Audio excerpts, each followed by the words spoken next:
ahead of time. And we really don't know what we're going to speak about. It's something that I really think God kind of directs you into. What are you going to talk about that Sunday? Because it really is a privilege to be up here, to be able to speak on a Sunday morning to you. And this morning, and I'll talk a little bit how I came up to this topic.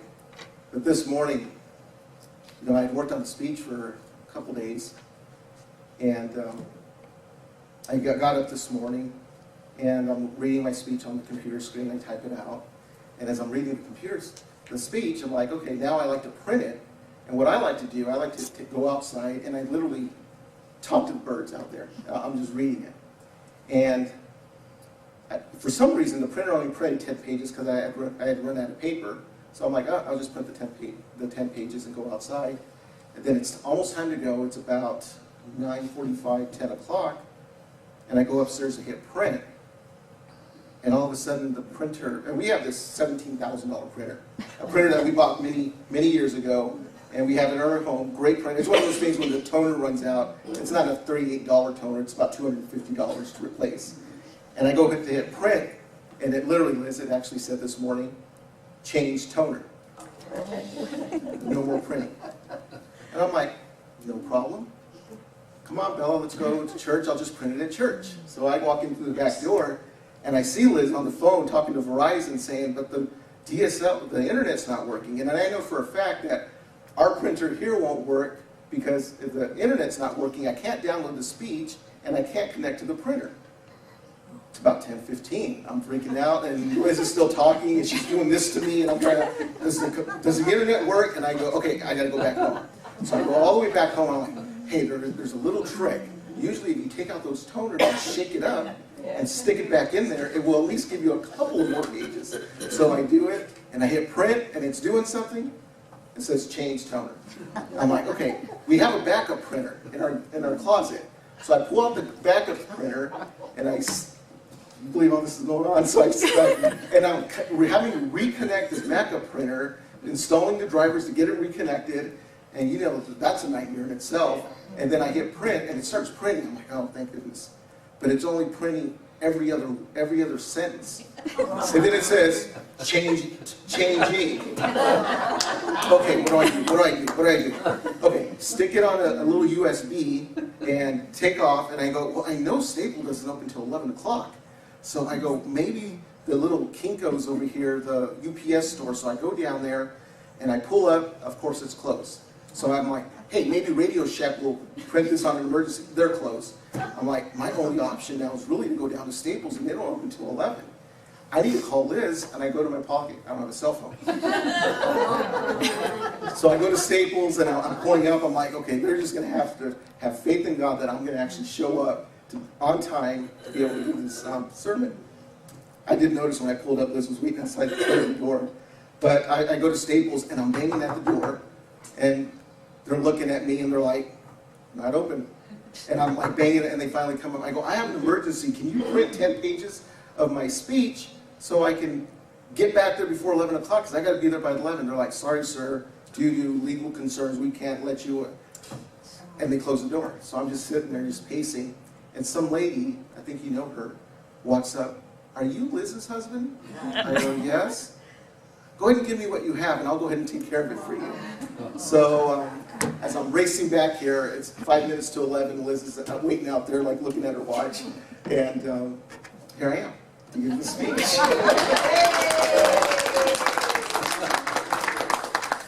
Talk about a balanced life. Almost a month ago today we passed the vernal equinox, which was March 20th of last month. And a lot of you guys kind of keep track of that stuff. And basically what the equinox does, it brings balance of light and dark. And the equinox is a really good reminder of the balance in your life. And today I'm going to speak on having balance in your life. Not because I got a balanced life. It's more quite the opposite. As many of you guys know, Liz mentioned it earlier, last year, for a few years I've had a tax business, but last year I decided to do something differently, and I started my healthcare. I'm considered a healthcare tax advisor, where basically I help individuals with their taxes, tax planning, insurance needs. And when I did that, I started it literally right before the whole Obamacare open enrollment, which was October of last year. And for me, to start at that time, I became overwhelmed. It became, how many of you guys, when you guys get into work, sometimes that's all you focus on is work? And that started happening. I know Denise is like, yeah, I definitely know what you're talking about. So I started it in October, and it was nonstop, getting people enrolled in Obamacare, getting them health insurance. And then as that started right in January, what starts in January? Tax season. And literally that became a nonstop. And literally that ended on Wednesday. And when that ended, I started to realize over the last 6 months how unbalanced my life was. It was dramatically unbalanced. Many of you guys noticed it because sometimes I was here, but I wasn't really here. You guys would say, hey, Carlos. I know you would do it all the time. You would say, Carlos, are you all right? And you would ask me that like 3 or 4 times over the last 6 months. And I started to think about that. And why is he asking me if I'm all right? And I think what it was is because I was here, but I wasn't really here. We thought you were deaf. That's what Liz thinks half the time. And the thing is that, I was working all day. I'd work all day long. I'd get home, and I'd work into the evening, and it'd be 9 o'clock, 10 o'clock, and I'd still be at the computer, and Bella would come up to me, hey, Daddy, are you going to come downstairs? And you start to realize that, and we've all been there. I'm not telling you anything new, whether it's work-related busyness, or maybe, especially for a lot of moms that work at home when they have children. I mean, they get so involved in everything that's going on, there's no balance there. Let me ask you a question. If you think sometime in your lifetime you felt unbalanced, just raise your hand. So this is a very good topic for today. I think Jim Rohn, he's one of my personal mentors that I started listening to almost 20 some odd years ago. He said it best. Some people have learned to earn well, but they haven't learned to live well. The greatest value in life is not a bank account, it's not a car, it's not a home to live in.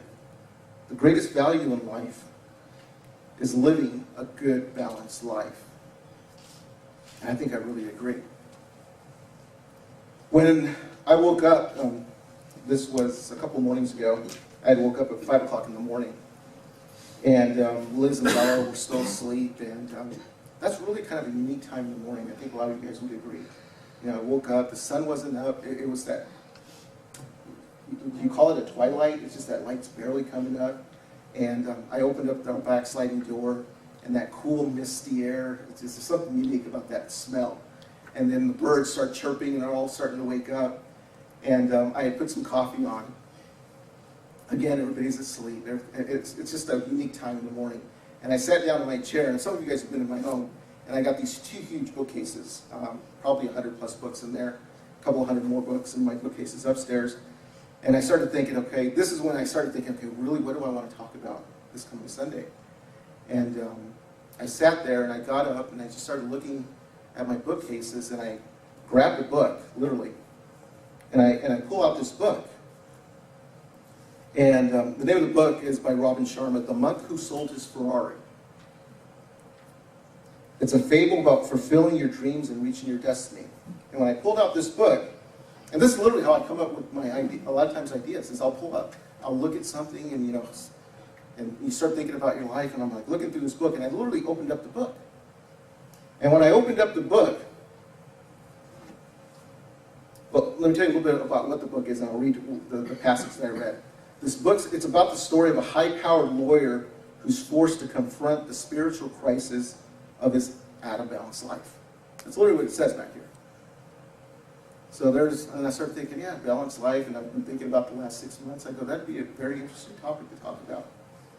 I opened up the book, and literally the passage in the book, here's the first thing I read. And then it happened. This massive heart attack that brought the brilliant Julian Mantle back down to earth and reconnected him to his mortality. Right in the middle of the courtroom number 7, on a Monday morning, the same courtroom where he had won the mother-in-law murder trials. And throughout this book, it talks about, how he was this unbelievable attorney, and he realized how out of balance his life was because all he did was work. It was all about being the best lawyer, being that lawyer that everybody aspires to be. But he realizes after the heart attack for him how unbalanced it was. And I started to wonder, was this God talking to me? Did he make me get up at 5 o'clock in the morning that morning, sit down, go grab this book, and open up that page and for me to read that passage? I think God speaks to us in many different ways. And this morning, that's what he was doing to me. And he said, you needed to go share this information to Unity. For me, I started rereading that book that morning. And it's time for me to reread this book again. You see, we've all seen many examples of unbalanced lives. We've seen it in our own lives. We see it in other people's lives. We've seen relationships suffer. We've seen people's health suffer. We see children's lives suffer because someone has an unbalanced life and they go through a divorce. We see friendships suffer. And your mental health suffers dramatically. So what do I mean for me? What's a balanced life? Everybody can have a different meaning for a balanced life. For me, it's God first. I started to realize that how unbalanced I was because usually every morning when I come to Unity, prior to the last few months, I would come here and I'd be fully present. I always had with me, and I forgot to bring it, I always had my prayer book. And my prayer book was it said prayer book on here, is when somebody said that they needed a prayer. If I heard people here talk about prayers, I'd write their names in there. If I was doing gratitude, something I was thankful for, I would write that. And I used to always have that every Sunday when I come here. And I started to realize how imbalanced was when I was coming here. Instead, I had a tax book about that big, and I was over here sitting down reading a tax book. There's some unbalance there. It really is. It's probably why I wasn't here, but was here. Family relationships after God. Because without God, how can we have family relationships? Exercise. I think that's really important. Because if we don't exercise, if we don't do something, for me, I know my health has suffered the last 6 months. I've actually read that sitting has become the new smoking. When you sit 12 hours, 13 hours a day, you might as well be smoking 2 or 3 packs of cigarettes. And I had been sitting a lot. Obviously, doing the type of work that I do, I sit a lot. Work is the next one. Got to have some work. And then, of course, play. We got to play a little bit. Me and Liz, sometimes we forget to play. A lot of times we'd go out. Recently, we went out on a couple of dates, and it was like, wow, you missed this. When everything else becomes more of a priority, it's like, and I think that's how relationships start to grow apart. You start to, you're not being involved with that other person who you say is the most important person of your life. Giving and receiving are in balance when you do this. Love and being loved is balanced.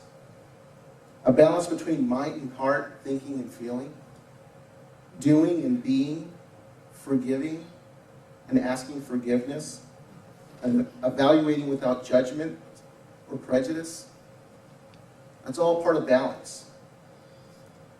In Unity, we consider Jesus our way shower, correct? Yes. We don't see him as a sacrificial lamb in Unity, nor the great exception, totally different from us. We see him as a magnificent teacher who discovered the greatness within him and told us that same greatness is with all of you.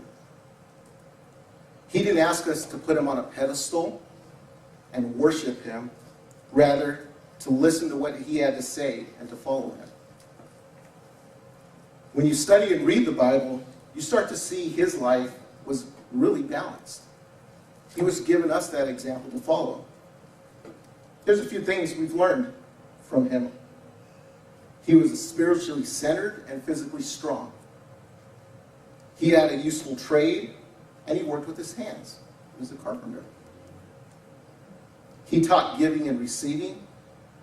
He knew the law, but knew that the law was made for man and not vice versa. Therefore, he did heal on the Sabbath.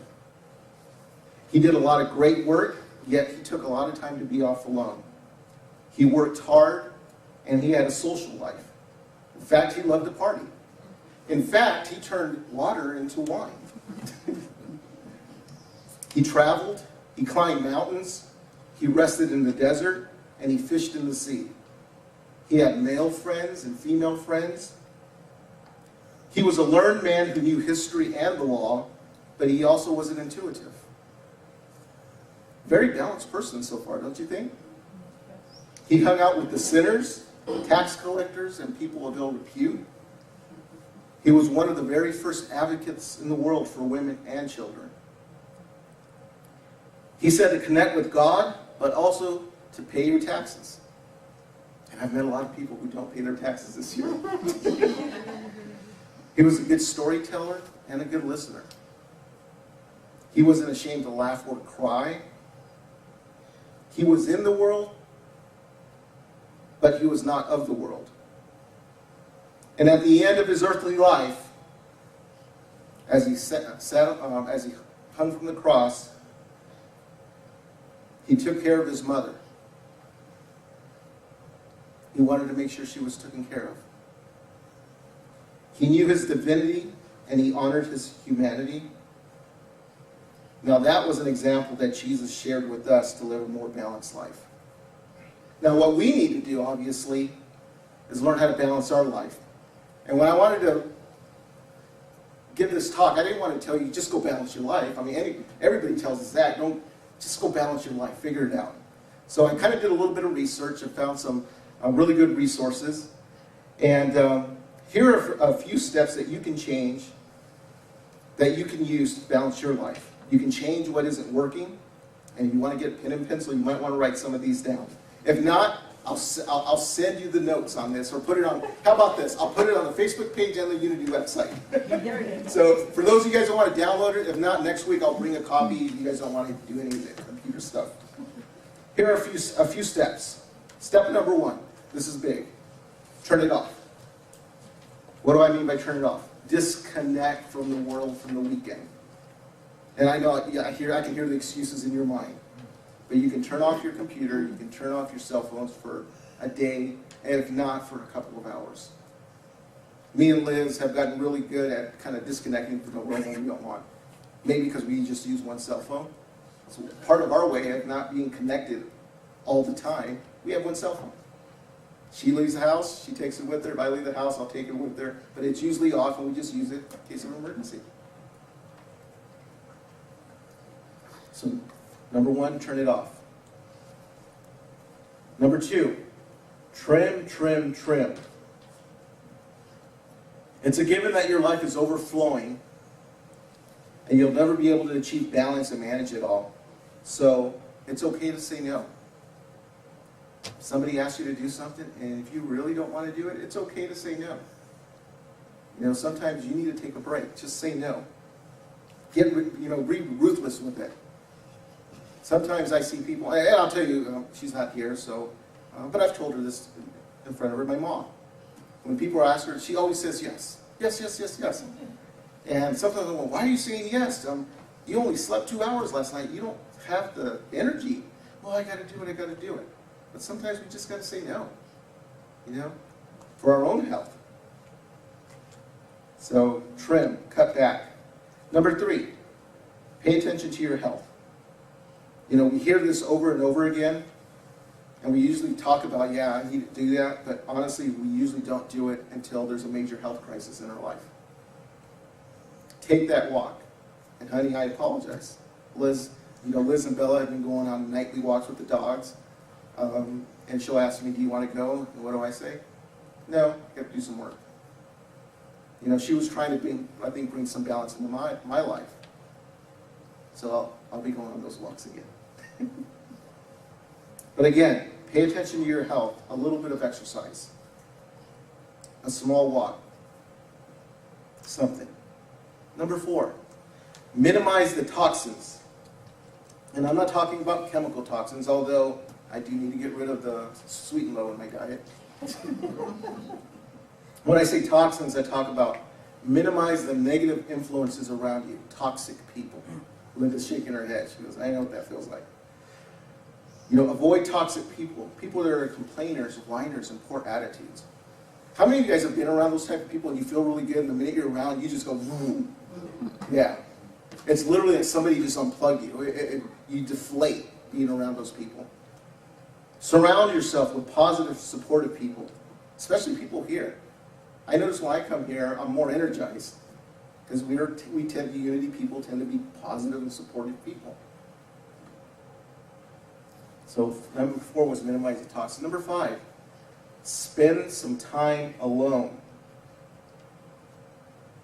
Making time for you is probably the hardest thing to do.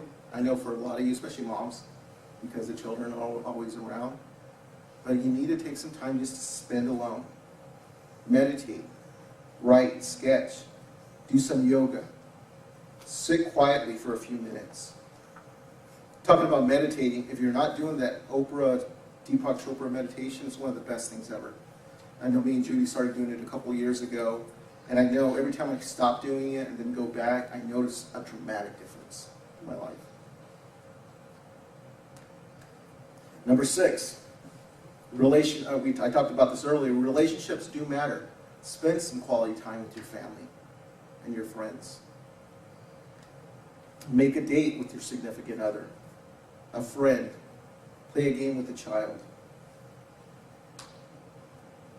Number 7, treat yourself. Get a pedicure and a facial, everyone. Men, ever gotten a pedicure?